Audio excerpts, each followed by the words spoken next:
Nah, ketika Fatihah itu sebegitu keramatnya, sebegitu topnya, itu setan rapat, singkat cerita itu, yang tadi dipimpin oleh iblis yang sedang terkapar apa? Terus sekali obatnya nggak ada, cuma dia shock karena ada surat yang turun yang melafatkan itu pasti selamat dari apa? Neraka. Nah ini gimana saran Anda? Sarannya adalah bikin orang-orang itu lupa, tidak baca Fatihah. Nah ini rapatnya iblis. Idzabu wajtahidu hatta tukhilu qulubahum hatta la yaqulu hadhihi surah. Kala yuksiru qira'ataha wa la yakunu lahum ajrun wa thawabun bal yakunu lahum adzabun wa iqabun. Kemudian yang terakhir saya beri ijazah tentang Al-Fatihah ya, karena ini surat yang populer. Kalau saya ijazahi Quran 30 juz pasti sampean nggak hafal. Atau ijazah surat Baqarah, kalau mau Baqarah mau. Ijazahi surat Baqarah mau 2 juz setengah. Mau Mas Asep? Ya Fatihah aja yang gampang ya. Nah, ya kulhu Fatihah ini paket ringan ini. Tapi pahalanya apa? Besar. Ini beda ya, artinya selama ini mungkin Anda baca tapi monoton ya. Tapi ini saya bacakan teks aslinya tentang istilahnya itu mazaya itu kelebihannya Fatihah. Saya baca Arabnya dulu, nanti ini terakhir ya, ijazah tadi kan saran-saran umum tentang sosial ya, pokoknya jadikan kebaikan itu punya nilai sosial yang baik lah. Jadi nanti orang yang nggak amanah nggak laku ya, calon bupati, gubernur, presiden yang nggak amanah juga nggak laku. Begitu juga kiai yang tidak amanah juga nggak laku, suami yang nggak amanah juga nggak laku, istri yang nggak amanah juga. Sehingga kebaikan ini jadi nilai sosial yang dalam tanda kutip sudah keniscayaan. Yang diinginkan Allah itu seperti itu, bukan kebaikan yang dipaksakan karena kekuatan negara. Maksudnya kalau bisa kebaikan itu tidak usah dipaksakan. Memang satu apa ya, sudah satu kebutuhan. Kayak cerita-cerita di negara maju itu, bahkan apapun jatuh itu nggak ada yang ngambil apa itu. Makanya gambarannya Mekah Medina kan gitu kan, barang jatuh nggak ada yang berani apa ngambil itu, saking sudah jadi sistem. Nah, sehingga banyak negara di Eropa itu yang sampai nggak punya tentara, nggak punya polisi karena kebaikan sudah. Nah kita kan masih capek, polisinya aja capek, apalagi masyarakatnya, karena ya apa ya, kebaikan itu belum jadi nilai apa bersama. Nah kita selain ditopang negara, ada polisi, ada tentara, itu kita usahakan kebaikan itu jadi nilai apa bersama. Ya, tadi wa'tamiru bainakum bima'ruf. Dan kita punya reputasi yang bagus dalam bab ini. Saya masih ingat kecil saya itu yang jilbaban hanya keluarga kiai. Sekarang rata-rata masyarakat itu jilbaban. Dulu yang sekolah SMP, SMA itu jilbaban, kadang dulu malah dilarang ya, harus sama seperti itu seragamnya. Sekarang sudah boleh dan nyaman. Lama-lama yang dapat simpatik ya yang pakai pakaian model tertutup seperti itu. Lama-lama gamane cara wong golek mantu ya golek yang seperti itu daripada yang blodor. Lama-lama jadi nilai bersama. Ya ingin saya seperti itulah. Di terminal juga sama. Orang mau makan cari warung yang kelihatan ada ayat kursinya, pakai jilbab, atau paling tidak dia nggak mungkin lah nyuguhkan yang tiren atau yang haram. Akan ada garansi sosial, ada apa? Ada garansi apa? Sosial dengan penampilan yang soleh itu kan, masa iya nyuguhkan oplosan babi gitu itu. Jadi nilai sosial itu harus, ya tadi harus benar-benar jadi nilai. Sehingga negara biar nggak capek-capek. Polisi juga gak capek kan, karena tugasnya orang Jawa mau ngawat-ngawati tok, tapi sudah tidak perlu tegang karena kebaikan sudah jadi nilai apa bersama. Ya, ingat-ingat ya ayatnya tadi, wa'tamiru bainakum bima'ruf. Jadi kebaikan itu harus jadi nilai bersama. Iktimar itu menjadi urusan bersama. Makanya kalau kita rapat besar disebut apa? Muktamar. Muktamar itu urusan bersama. Tadi imamnya sholat juga menopang Gojek karena nggak lama-lama nopang Grab, nopang Kernet, nopang penjaga Indomaret, penjaga bensin, pom bensin. Nah dia hanya punya waktu 5 menit terus imamnya baca Baqarah kan. Iya imamnya mursyid, mungkin dia tambah lama tambah dapat aplaus dari muhibbinnya, tapi makmumnya Dia tambah lama dapat penghormatan dari pecintanya, tapi kitanya wah khusyuk wali kan, dia dapat status naik lah. Kita yang sudah tidak ikut jadi wali diganggu apa pekerjaannya. Kalau ada imam seperti itu sampai mufarokoh saja, niat ya Allah sampai sini saja, saya makmum orang itu, silakan orang itu punya urusan sendiri dengan jenengan, ya sudah, atau salib saja apa. Ya, itu boleh. Kalau dalam fikih namanya apa? Mufarokoh. Mufarokoh itu niat. Tapi kamu jangan langsung selonong mufarokoh, niat dulu. Pamit sama Allah bahwa sekarang mau mufarokoh. Ya, tapi ya jadi sholat yang aneh kan, imamnya masih rukuk, kamu terus sujud, terus apa-apa selesai ya. Mungkin dalam pandangan itu orang lain ini maksudnya makmum gimana ini kok begini. Tapi sudahlah, Allah Maha tahu. Nah, insya Allah dimaklumi. Ya saya baca tentang Fatihah ya, karena sampean pasti sering baca Fatihah. Supaya apa sekaligus jadi jimat lah gitu. Jadi kalau kamu sering di jalan-jalan yang mungkin sepi, atau mungkin kan tidak semua teman Grab itu nasibnya bagus yang di Semarang Jogja, mungkin yang di Kalimantan di Papua kan ada yang 10 kilo gak ketemu rumah ya kan, yang lihat di TV itu kan kasihan kan, sudah 10 kilo gak ketemu rumah, penumpangnya kewekar preman tuh kan, ini makan orang enggak kan gitu. Kan ujiannya dua. Kalau penumpangnya cantik itu ya kecoba syahwat, kalau preman takut. Jadi orang itu selalu ujian itu.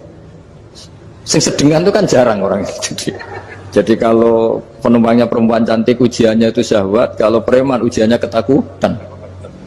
Kalau orang yang lemah bawa uang ujiannya kamu ingin garong. Jadi hidup itu memang semuanya ujian. Liyabluwakum ayyukum ahsanu amala.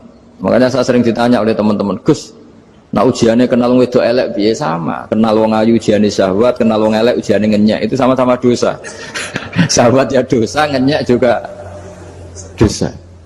Elek keriting untune metu ya dosa, ngomong gitu. Kadang-kadang orang berpikir enak kancanan wong elek gak dosa. Kata siapa? Kancanan wong elek itu ya dosa, karena bawaannya ngenyek. Ngenyek itu menyepelekan itu. Makanya saya itu ya gak mau berteman sampean. Nanti kan bawaannya ngenyek atau seneng ya tidak tahu saya. Ya sudah, ada takdir saja, kalau ketemu ya tak ulang ngaji gitu. Tapi ini ngaji terakhir, setelah ini ngaji biasa aja, tidak usah resmi gini. Ngaji kok resmi aneh. Pokoknya nanti suatu saat kalau pandemi sudah berlalu saya akan ngaji Rebone, lalu ini ngaji. Ini ngaji yang kurang bagus karena ngatur kiai kurang berkah ini. Nanti tapi ya lumayan lah, masih mau ngaji. Ngaji kok tanggal ini jam ini.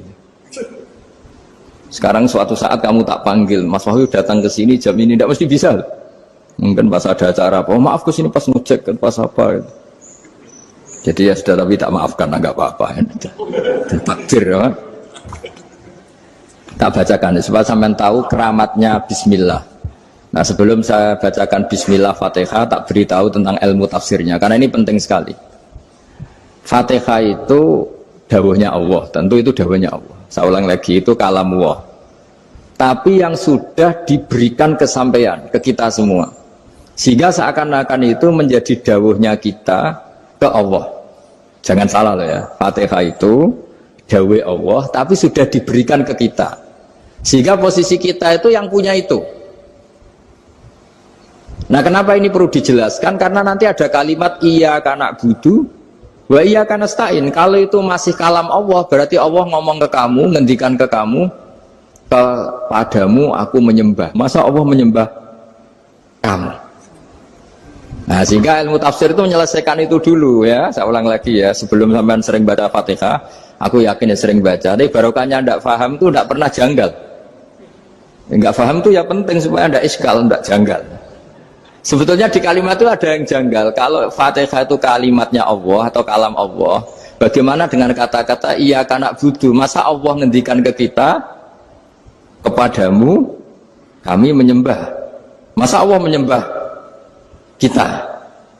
Maka penyelesaiannya secara ilmu tafsir gimana? Semua ulama mengatakan, bukan satu dua, semuanya mengatakan di Fatihah itu semuanya diberi kawalan kalimat.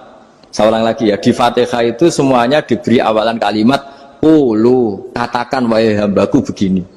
Ya, katakan wahai hambaku begini. Nah, begini ini pelajaran dari Allah yang sudah diberikan ke kita.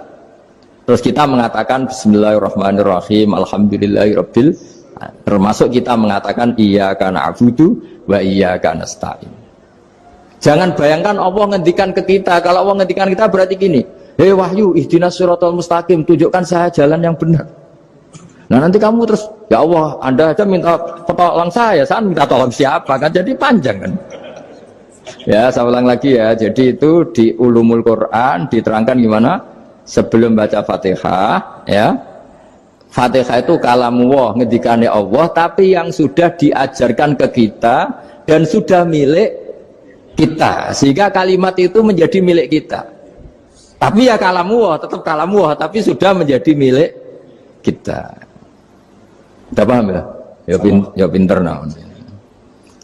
Ya, karena kalau tanpa penjelasan seperti ini, Anda akan iskal. Bagaimana Allah, iskal itu janggal, bagaimana Allah mengatakan iya anak butuh.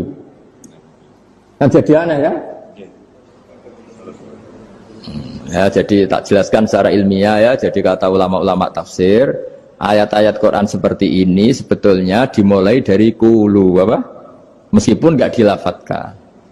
Itu kan sama dengan qul huwallahu ahad Muhammad, katakan kalau Tuhan itu satu. Ya namanya Quran itu kan kalam Allah, membina nabinya, membina umatnya. Makanya dikatakan atau enggak, di sini tersembunyi kata qulu, katakan. Ya, jadi ya ibarat apa itu, kamu ngajari anak kamu lah, panggil jenengan bapak kulo. Itu maksudnya anak itu, kalimat itu kalimat kamu, tapi kamu ajarkan ke anak kamu. Terus anak kamu bilang, Pak jenengan bapak kulo. Nah, ketika kamu mengatakan jenengan, bukan kamu mengatakan jenengan anakku, berarti anakmu itu bapakmu, kan lucu kan? Anak kamu ajari jenengan bapak kulo, kamu engkau bapak saya. Terus anak kamu mengulang, jenengan atau kamu bapak saya. Berarti itu kalimat yang kamu ajarkan, tapi sekarang sudah milik anak kamu. Kalau itu kalimat kamu kan lucu, masa anak kamu bilang bapak. Nah itu seperti itu. Jadi ulama memberi solusi atau jawaban iya karena abudu. Iya itu sebelumnya ada kata-kata qulu, katakan wahai hambaku, hubungan kamu dengan saya adalah katakan iya karena butuh wa iya karena nasta'in. Terus hubungan kamu dengan saya katakan juga dalam doamu ihdinas siratal mustaqim. Jelas ya, jadi itu kalam Allah yang sudah milik kita karena diajarkan Allah untuk kita. Dong ya. Ya dong ya, gak jelas ya. Tapi bagus, gak jelas itu bagus. Kalau kamu jelas gak jadi digrab, jadi gubernur. Min azimi fadliha kasratu asma'iha wa fadail ukhra. Ini cerita dramatisnya surat Al-Fatihah. Qala Abu Hurairah radhiyallahu anhu inna iblisa ranna khina unsitat Al-Fatihah. Jadi iblis itu begitu kesakitan. Ini kitab Abu Abul Farad karangannya Said Muhammad Alawi, juga kutipan dari beberapa kitab. Yang jelas beliau sendiri juga ngutip dari beberapa riwayat di beberapa hadis, halaman 1, 2, 3. Ketika Fatihah turun itu iblis kesakitan kayak orang sakit gigi lagi, tersiksa sisanya karena turunnya surat apa? Al-Fatihah. Artinya kalau Anda baca Fatihah dijiwai, maka Anda melemahkan setan, melemahkan iblis. Wa qala Mujahid khina unzilat Fatihatul kitab ronna fastama indahu asyayatin. Jadi ketika Fatihah itu turun, iblis itu terkapar lah kira-kira, sampai dijenguk banyak setan. Jadi kemana di ICU lah kira-kira gitu kalau sekarang itu, entah COVID entah enggak tahu, pokoknya di ICU sampai dijenguk banyak setan. Enggak tahu bawa apa enggak tahu, pokoknya dijenguk banyak setan. Ono yang nyangoni karena ini apa? Ketuanya apa? Pingsan, sakit. Jadi iblis itu sakit sampai dijenguk anak buahnya setan-setan. Ya semoga kalian semua tidak kenal setan. Kalau kenal berarti teman, apa? Wa qalu misla dzalik wa qala lahum laisa mimma taquluna syai'un walakin unzilat suratun laisa ajru qailiha illa an harrama alaihi nar jahannam. Saya ini bukan sakit fisik kata iblis. Kamu tidak usah jenguk saya, datangkan dokter terbaik, tidak usah. Saya ini tidak sakit fisik. Saya ini sakit karena ada surat yang diturunkan, yang pahala yang melafatkan surat itu pasti selamat dari neraka. Padahal misi terbesar saya ini supaya manusia masuk neraka. Sekarang punya tamengnya. Mulai pusing kan? Ya seperti orang lah, goda sampean ternyata sampean setia, itu kan pusing. Nah ternyata tidak setia, itu yang akhirnya ribet kan itu. Jadi iblis itu cita-cita terbesarnya kan semua orang itu masuk neraka. Nah sekarang turun satu surat yang gara-gara surat itu siapapun yang baca dijamin selamat dari neraka. Jadi walakin unzilat suratun laisa ajru qailiha illa an harramallahu alaihi nar jahannam. Karena jadi dia shock lah, kalau orang di Jawa itu bilang shock. Aduh sial nasib saya ini umat nggak bisa saya goda lagi karena punya tamengnya tadi punya. Qadba tolakai dukum mamakrukum. Rekayasa kalian sekarang itu tidak ada gunanya semua. Nah, ini alhamdulillah di Indonesia kelihatan kan banyak yang miskin, banyak yang susah. Tapi selagi mereka masih sholat, itu keinginan mencari halal itu masih tinggi. Kayak apa kita di tengah kota, jauh dari anak istri, jauh dari tetangga. Biasanya kalau orang jauh dari anak istri, tetangga kan sakar pede. Tapi yang soleh masih banyak, sudah jauh dari keluarga tetap lurus. Loh, kalau yang dekat lurus kan wajar, konangan wong akeh kan. Ini sudah jauh masih lurus. Nah ini nggak lepas dari barokahnya surat apa? Surat Fatihah tadi. Jadi karena ada surat yang menjamin pelafalnya atau qailiha terbebas dari api neraka. Wa qalat as-sayatinu lahu is ayyusai'in ta'muruna ya maulana. Faqala lahum idhabu wajtahidu hatta tukhfilu qulubahum hatta la yaqulu hadhihi surah. Lalu kita gimana? Jari para setan gitu. Lalu kita gimana? Terus kata iblis, sudah bikin mereka lupa sehingga tidak baca lagi. Selagi masih baca kita pasti keok. Jadi kalau sampean sudah jarang baca Fatihah itu berarti sudah bagian dari kemenangan apa? Iblis. Jadi kalau sampean sudah jarang baca Fatihah itu berarti bagian dari kekalahan Anda, kemenangan iblis. Masih sering baca? Berapa kali? Terus apa lagi? Kalau ngajarin itu juga kok 5 kali tok itu? Berarti pas salat fardu tok. Enggak 5 kali itu mendingan itu 17. Kamu itu ngitungnya jangan 5 ini. 5 waktu saja. 5 waktu itu berarti lumayan kan? Berapa? 17 ya? Iya. 17 ya? Ya. 17, tapi kalau makmum tuh sering separuh kan, apalagi makmum terawih. Ya kan? Makmum terawih itu bacanya Fatihah ada yang sempurna enggak ya? Ya enggak lah. Baru alhamdulillah rabbil alamin ruko ikut ruko gitu. Makmum kan yang terawih lah Mas. Kalau terawih jarang sempurna ya. Fatihahnya itu. Kan imam sudah ruko. Kamu bacanya Fatihah sampai mana tuh? Baru setengah ya. Ya paling pas terawih aja kan enggak sempurna ya. Apalagi kalau imamnya sing kilat tuh waduh malah. Nah ketika Fatihah itu sebegitu keramatnya, sebegitu topnya, itu setan rapat, singkat cerita itu yang tadi dipimpin oleh iblis yang sedang terkapar apa? Terus tadi obatnya nggak ada, cuma dia shock karena ada surat yang turun yang melafatkan itu pasti selamat dari apa? Neraka. Nah ini gimana saran Anda? Terus sarannya adalah bikin orang-orang itu lupa, tidak baca Fatihah. Nah ini rapatnya iblis. Idhabu wajtahidu hatta tufilu qulubahum hatta la yaqulu hadhihi surah. Kala yuksiru qira'ataha wa la yakunu lahum ajrun wa thawabun bal yakunu lahum adzabun wa iqabun.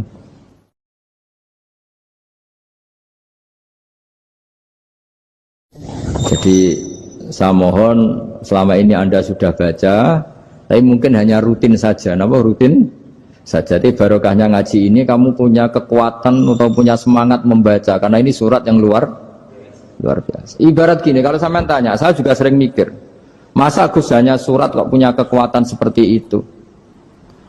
Di dunia ini kata Allah, mulai Nabi Adam sampai kiamat, nggak ada yang bisa menandingi kekuatan kalimah. Kalimah itu kata-kata, nggak ada yang bisa menandingi kata-kata. Misalnya Anda nge-grab berangkat, istri cuek, berangkat cuek, itu beda dengan ketika meskipun satu kalimat, wes Pak, muga-muga dilindungi pangeran, mungkin jenengan selamat, itu menjadi teduh dan semangatnya luar biasa karena kayak mendapat support. Jadi kira-kira kalimat itu hubungannya kita dengan Allah. Fatihah itu seperti itu. Kamu melafadzkan satu kata-kata yang dibenarkan langit bumi, dibenarkan aras, dibenarkan malaikat, dibenarkan semua penghuni di dunia ini. Sehingga tuh efeknya luar biasa.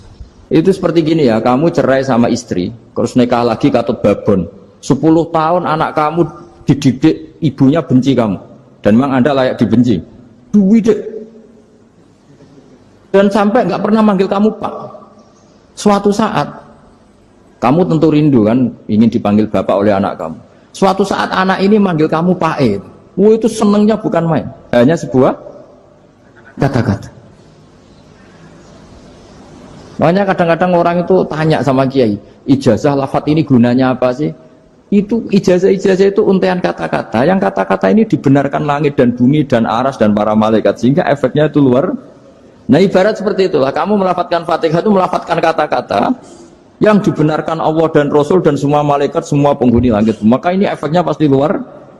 Nah di sini lah orang-orang dulu itu tahu keramatnya itu, sehingga ketika melawan Belanda, melawan Jepang dulu itu kalimat-kalimat itu menjadi mantra yang luar biasa. Doa yang luar biasa. Tapi di era modern karena orang sudah tidak ngerti itu, dianggap itu mantra, jimat, khurafat, bid'ah, waduh ribet meneh malah. Sebetulnya tidak seperti itu. Memang kata-kata ini kekuatannya luar biasa. Sama kesakitan hati kamu juga karena itu. Ngojek wangilan. Lha Pak di bojo kok kowe gagah tok kere. Wah, iku seling terus mesti. Padahal kalimat itu kan tidak melukai secara fisik, tapi apa kerjanya sesuk sarasa-rasen. Karena terus dengan pengadilan seperti itu kan, ngapain kerja demi perempuan yang seperti ini? Lagi-lagi kata-kata ini luar. Nah bayangkan kalau kata-kata itu adalah kalimat yang diajarkan Allah lewat Rasulnya, lewat malaikat Jibril. Kayak apa kekuatannya? Nah, kira-kira Fatihah itu gitu. Kalimat yang baik, kalimat thayyibah diajarkan oleh Allah dan Rasul, kayak apa kira-kira kekuatannya? Pasti luar biasa. Wong support yang dikatakan istri kita, anak kita aja luar biasa, apalagi ini support yang diajarkan Allah dan Rasul. Ya makanya saya mohon kalau baca Fatihah, baca kalimat-kalimat thayyibah ketika sholat itu dijiwai. Ya misalnya Rabbana lakal hamdu mil'us samawati wa mil'ul ardi wa mil'u ma syi'ta min syai'im. Engkau zat yang layak dipuji, dan pujian ini memenuhi langit dan bumi. Karena kita tahu nggak ada sejengkal di alam raya ini kecuali di situ ada rahmat Allah. Misalnya kamu bisa lewat sampai rumah saya, kamu mungkin anggap biasa saja. Coba kalau ngalami likuifaksi, tahu-tahu bumi ini ambles, bisa ngelewati yang likuifaksi itu luar. Tanyakan orang pernah ngalami likuifaksi di Sulawesi, itu melihat bumi bisa diinjak gak ambles itu, wah luar. Dan sama nggak ngalami itu sehingga lewat bumi ya biasa aja. Coba kalau ngalami seperti tidur, ya biasa aja. Coba kalau ada gempa, bahwa bumi tenang ini sudah nikmat yang luar biasa. Masa kamu ngakui nikmat nunggu digituin? Ya kan? Nah, makanya baca Fatihah dijiwai lah, bahwa ini kalimat yang luar biasa. Nah, saya teruskan ya. Warwa Muslimun fi sahihihi an Ibnu Abbas radhiyallahu anhuma annahu qala bainama Jibril alaihi salam qaidun dan Nabi itsami anaqidan min fawqi farafa'a ra'sahu faqala hadza babun minas sama futihal yawma lam yuftah qaddu ilal yaum fanazala minhu malakun faqala hadza malakun nazza ilal ardi wa lam yanzil qaddu ilal yauma fasallim waqal abshir binuraini qad uti tahuma lam yu'tahuma nabiyyun qablak Fatihatul kitab wa khawatimu suratil baqarah. Jadi suatu saat Jibril ini jagongan kira-kira gitu sama Rasulullah. Tahu-tahu langit itu gemuruh. Langit gemuruh kata Jibril, terus semuanya ngangkat kepala ke langit. Ini pintu langit baru ini dibuka, yang sebelumnya tidak pernah dibuka seperti ini. Turunlah malaikat, yang malaikat ini pun malaikat spesial, yang nggak malaikat murahan lah kira-kira gitu, yang nggak pernah turun ke bumi kecuali juga saat itu, dengan penyambutan yang luar biasa, dengan semuanya tidak pernah terjadi, hanya karena bahas surat Fatihah. Jadi ini surat yang luar biasa, pengawalannya lewat malaikat yang spesial, nggak pernah turun di bumi kecuali saat itu, penyambutannya juga nggak pernah seperti itu, baru seperti itu. Jadi semuanya itu spesial. Nah, kenapa ini spesial? Karena di situ ada isi puja-puji kepada Allah Subhanahu wa ta'ala. Ada ikrar kita, alhamdulillah rabbil alamin, ar-rahmanir rahim. Ikrar ini penting. Kalau contoh paling gampang gitulah. Kamu punya istri selama ini cerewet terus. Suatu saat ngomong, Pak, tak angen-angen ra ono wong lanang koyo sampeyan. Itu langsung tidak ada lelaki sebaik engkau. Itu sampean senengnya, masya Allah. Karena ada ikrar dari seorang istri ke kamu. Nah bayangkan kalau ikrar kita sebagai hamba diakui oleh Allah Subhanahu, maka ikrar ini akan dicatat sebagai kebaikan kita yang kita panen nanti di akhirat. Karena ada ikrar. Kita ikrar bahwa Alhamdulillah Rabbil Alamin. Kita ikrar Ar-Rahmanir Rahim, kita ikrar Maliki Yaumiddin, kita ikrar iyyaka na'budu wa iyyaka nasta'in. Sampean misalnya jadi orang Indonesia, ketemu orang Indonesia yang makmur di Jerman, terus lupa Indonesia. Kamu orang Indonesia? Enggak, saya enggak orang Indonesia. Mangkel gak kira-kira?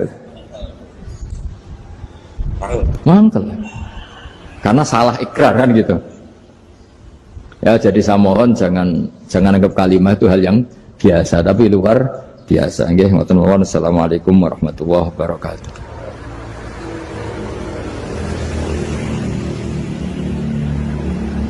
Saya berkali-kali kampanye di mana-mana lah, kampanye dan menganjurkan. Terus, di antara catatan dalam Suhufi Ibrahim wa Musa kan ada kan di Quran itu yang dinamakan lampiran-lampiran wasiatnya Nabi Ibrahim dan Nabi Musa.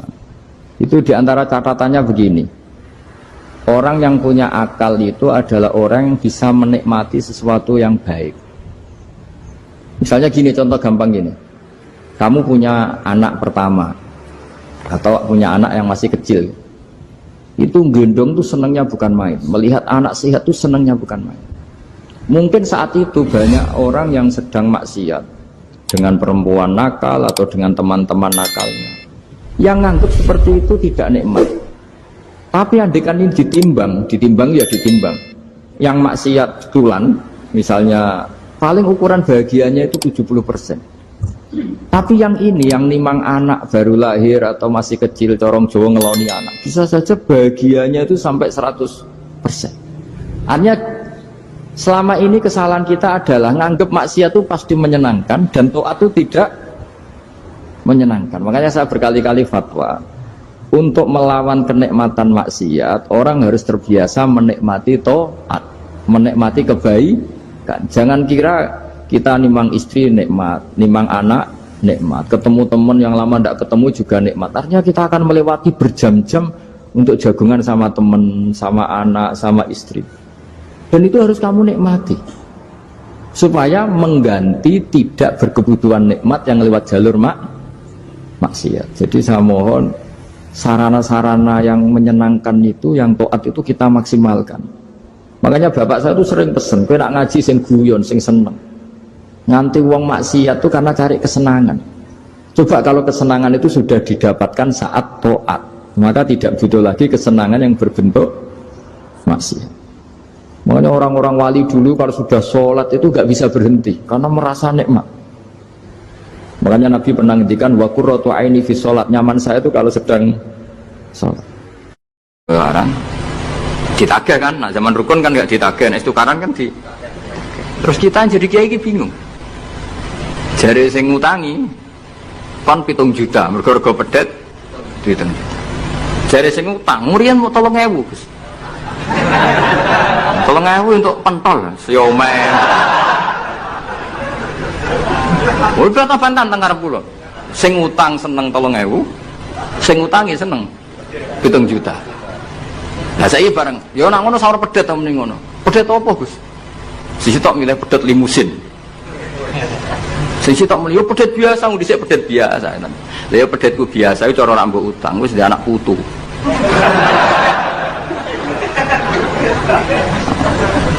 Coba tahun 70 nak duwe anak putu wis. Oh luas kon. Coba. Tapi jare sing utang, lah anak mati. Coba kalau kamu jadi kiai itu coba mau apa coba? Mulane wong dadi kiai iku berat-berat itu. Ora berat nih, konsultan hukum itu sampean jadi pengacara, menang ra menang nak sing kelas Jakarta itu 1 miliar. Nak kelas kabupaten jadi 5 juta. Dadi kiai gak salam template 20.000 taruhane swarga neraka. Wong desa paling salam template 50.000 20.000. Takokane nek dijawab kliru swarga. Nanti kalau berdalu ngerayu pangeran Gusti pantasnya kula mlebu swarga. Wong ora melok utang kok melok mikir. Murwet. Nggih wonten tiyang setengah demenan, setengah nikah niku lapure mbek kiai. Wonten rondo ku ayu. Wis rondo ayu ning ndi menarik sunatullah. Dirabi tiyang. Dirabi tiyang di masna lah, sirri. Suatu saat rondo iki wis ora seneng mbek sing lanang. Jare rondo iki muni wis dipegat. Sing lanang digoleki wis ra ono. Ketoke ya urung megat. Nah cara hukum itu kan terus kene dadi kiai melok bingung. Bingungnya itu nak merodona ayu kita tambah bingung meneh kita rabi ta ora malah bingung meneh nah. Ora mboten bingung hukume nak iku ora kowe selera-seleramu enggak kula mboten kepikiran. Bingungnya gini, kita ini kan menghadapi dua hukumnya Allah Ta'ala. Nak delok tolak dan tidak tolak berarti cara al-aslu adamuhu, berarti kalau mungkin tolak mungkin tidak, pilihannya tidak tolak karena al-aslu adamut tolak. Tapi kalau melihat al-musaddaq fil uqud itu biqauli arbabiyah atau qaulu arbabiyah. Padahal ini perempuan ini mengklaim sudah ditolak. Pertanyaannya, wilayah tolak itu tidak milik perempuan. Kita harus mengkonfirmasi sama lelakinya karena yang punya wilayah tolak itu lakinya saya bisa dihubungi. Pernah bisa tak hubungi tak tanya, "Kang, bojomu pegat ta urung?" "Urung lho Gus, lumayan nggo cadangan." Pusing meneh kan. Dilaporane KUA ora resmi. Coba kira bingung itu tiga. Ngukumi salah neraka. Ngukumi bener orang melok ngeloni. Jajar gak pesen. Kan orang nuntungi. Salam kan lek mau 20.000 ibu. Lho kira rasane dadi kiai. Akhirnya kula nak ketemu sing lanang tak pamuk. Kowe nak kepengin ra mlebu neraka, nak megat-megat nak ora-ora.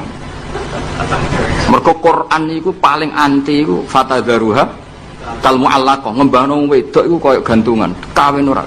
Kowe iku mungkin kira mlebu neraka lewat gak megat, tapi iso mlebu neraka mergo mangkelno aku tak omong ngono. Aku dongaku ora pati mandi lah, tapi nak ndongak mlebu neraka, kowe mlebu neraka ketoke mandi om. Mangkel Allah. Ya mun Gus tak pegate ben jelas aja ben jelas. Karena ngel-ngel orang coba. Makanya Allah itu anti betul kalau ada orang lelaki menggantung perempuan. Di antara pantangan yang diajarkan apa? Fala tamilu kullal maili fatadzaruha kal mu'allaqah. Karena dia ini mau butuh cadangan tok. Nak lagi nenengan mbek bojone kok ndek alternatif. Mergo si wong iki zina moh, tapi kalong jatahe biologis ya moh. Wis ngono-ngono kan urusanmu. Aku sing pusing, mesti ditakoki hukume ya. Lah bolak-balik enak kiai sing terkenal gak ngalim ra ono wong takok. Mau wong rono dukun mandi ra mandi ngekeki ning arep. Penak ndi dadi kiai hukum mbek kiai dukun. Kiai dukun kan mandi ra mandi mukadimah segala 2 kilo. Nak mandi ditambahi, nak ra mandi gak ditarik. Aman kan? Nak kiai hukum ora. Ngomong halal haram wis repot. Nak salah neraka. Bener 20.000. Seruwe padahal. Nane kula sering rayu pangeran Gusti kula niku pantese mlebu swarga. Salah kula kata Allah, pokoke pantese mlebu swarga. Jadi mboten urusan GR mboten, jenengan pantese ulama mlebu swarga. Yo repot. Pokoknya urusan kawin, riba. Karena kita ngadepi hukum sing rubahnya itu Masya Allah. Ya kayak tadi misalnya kue anut uang itu tidak turun. Darani goblok wong gladak kula yang sekarang dinyang wong 200 juta sekarang itu dulu buyut saya kata ibu tukune mau 700 rupiah karena uang dulu kan ono sen di bawah sen ada lagi di bawahnya lagi ada lagi jadi 700 rupiah itu nah saiki misalnya gladakku tak dol 700 rupiah ibu tuku genteng tok ya ora cukup. Makanya kita ini jadi bingung kan kalau ngukumi utang piutang di masa lalu itu dikrus pakai apa? Ada ulama yang mengatakan dikrus pakai emas. 700 rupiah zaman itu kalau digramkan dapat berapa gram? Ya memang itu paling gampang. Sampai sekarang ya kita pun seperti itu. Misalnya Makanya untungnya pangeran itu luar biasa ya. Perangkat itu tetap ditetapkan sama Allah. Misalnya gini, ada orang konflik utang piutang di depan saya. Tak takoki pedet zaman itu regine pinten, Mbah? Zaman itu 700 Gus atau 3000. Ya sudah kita tanya di apa itu? Di apa sajalah tanya yang ahli-ahli emas itu tahu. Zaman itu 700 rupiah atau 3000 dapat emas sekian gram. Mau tidak? Jadi Allah itu menyediakan perangkatnya. Galah kalau nu kathah kanca akrab sing bakul emas. Jadi kalau nu akhirnya takut, cek iku golek referensi emas tahun 70 itu 3000 untuk pirang gram. Ternyata ya untuk wakeh. Karena polanya sama, napa? Emas itu kan sama terus sampai ila yaumil kiamat. Makanya bank di dunia pun, World Bank maupun BI sampai sekarang acuannya tetap harga emas. Itu Allah Subhanahu wa taala. Allah itu zat sing maha pinter. Jadi nilai dolar, nilai rupiah gak stabil, tapi nak harga emas tetap stabil. Artinya gini, kalau kita utang 1 juta zaman itu kok untuk emas 2 gram, 10 tahun kemudian ya sudah, pokoknya emas 2 gram. Meskipun sekarang harganya 4 juta. Paham ya? Jadi tetap Allah itu damel perangkat. Akhirnya kula ya dadi ulama ya rapati bingung. Yus pokoknya kruse emas ku piro? Iki nak kowe anut aku. Mungkin sing mbok takoki aku. Nah nek anut aku ya aja takok aku. 20.000 ngajak neraka.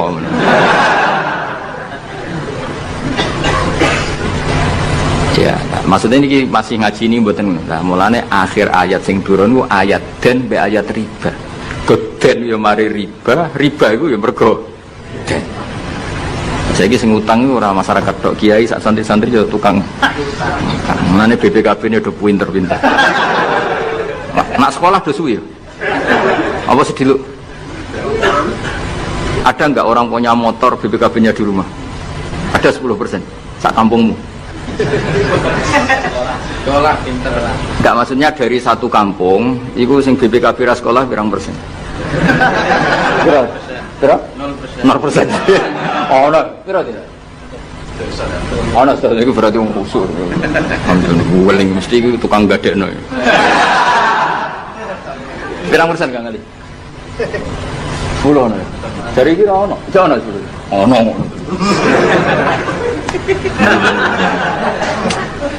Saya ono. Pirang persen ya? Sedoso tok. Kalau sertifikat tanah? Akeh ndi? Maksudnya lebih akeh sekolah ya apa akeh ning omahe? Oh, berarti nak motor, mobil akeh sing sekolah. Nak rumah?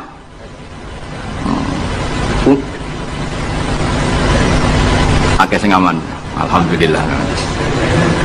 Ya makanya Nabi nanti ngendikan innamar riba finnasiyah. Ya innamar riba finnasiyah. Karena maksudnya riba itu normalnya memang gara-gara tempo. Makanya kalau suwun sinten mawon yang mencintai saya, usahakan sesuatu itu jangan nasiah. Kulon mboten sombong. Kulon nganti saat ini belum pernah beli sesuatu kredit. Karena aku kiai. Maksudnya orang kerok ngaramno kredit. Aku kiai. Keruwetan kan? Kiai kok ditanggal. Ini lucu kan? Orang wedi akhirat tapi wedi tanggal. Misalnya mobilku kok kredit itu kan wedi tanggal. Lucu kan? Nah gue kan pantas orang pati kiai. Kan? Lucu kan? Masalah lucu, boleh lucu. Tapi orang haram. Haramnya sama orang di mobil. Tapi nak iso nak kiai terutama wong alim ya. Nak kiai rapati alim rapopo. Nak sing alim-alim kan iman. Karena beda ya fungsinya ulama sama kiai. Kiai itu orang soleh yang harus kita hormati. Seorang kiai itu orang soleh yang harus kita hormati. Tapi biasanya kan nggak pati totokan hukum. Nah ulama itu pusing tenan.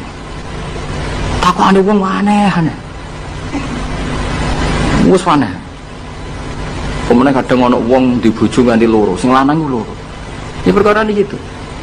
Mengkonfirmasi pertama kata suaminya menceraikan, akhirnya sing wedok wani rabi. Waline wani ngrabekno. Jebule klaim bojo pertama tidak mencerai. Akhirnya kan dibojo loro. Lalu iddahnya itu iddah dari siapa? Itu zaman Sayyidina Ali itu sono pertanyaan seperti itu. Duka Sayyidina Ali. Sayyidina Umar zaman Sugeng ya sono pertanyaan seperti itu. Karena kita bisa apa coba? Kita di kehidupan masyarakat itu bisa apa? Hanya bisa apa? Rondo tadi wis dirabi wong. ada informasi menceraikan. Lah anak rondo ayu sing Izaud Sani itu kok kan orang mengkonfirmasi banyak-banyak wis kebelet rapi. Lebih itu anak setengah rayu, mungkin wong sempat ngecek tenan ta ora. Tapi nek wayu kan ono kabar rapi kan apa kabar cerai kan wis cepet dong. Kok coba bayangno masyarakat itu gak santri. Siapa cepat dapat. Kita bisa berbuat apa coba? Wis kadung terjadi coba. Itu zaman Sidin Ali ada pertanyaan seperti itu. Bisa apa coba? Sayyidina Umar ya ada pertanyaan seperti itu. Makanya terus kita ini mikir ya, mikir masalah otoritas tolak. Siapa? Tentu Zaud. Tapi alhamdulillah di fikih-fikih kita, saya termasuk orang yang paling gigih mengkaji fikih fashun nikah. Di fikih kita itu memang perempuan tidak punya hak tolak, tapi punya hak yang mangkelewu anaknya tidak kok mejo. Pakani kitab. Jadi orang rafa mau ngamuk ngono tok. Saya punya teman hafal Quran, tiap deres itu pertama gak apa-apa, bareng suwe-suwe. Apa nak deres terus warak. Saking ekstrimnya perlawanan istri. Tapi ngono lah ya ora rafa. Ya tetep dia anak, ya tetep lucune wong wedok kan ngono. Ngamuk lah ya tetep ae dia anak. Jadi dunia ini penuh keajaiban. Jadi kalau di tombo tukaran terus, tapi anaknya ya tetap kan. Neng kene padha. Alhamdulillah bagus. Jadi tukarannya ya terus, gawe anak ya. Ngono nganti tua ya ora pegatan. Ngerti-ngerti anake 8. Judes kabeh kok terlatih ngono omah. Mulane wong wis kudu yakin rahmate pangeran. Ora ono zat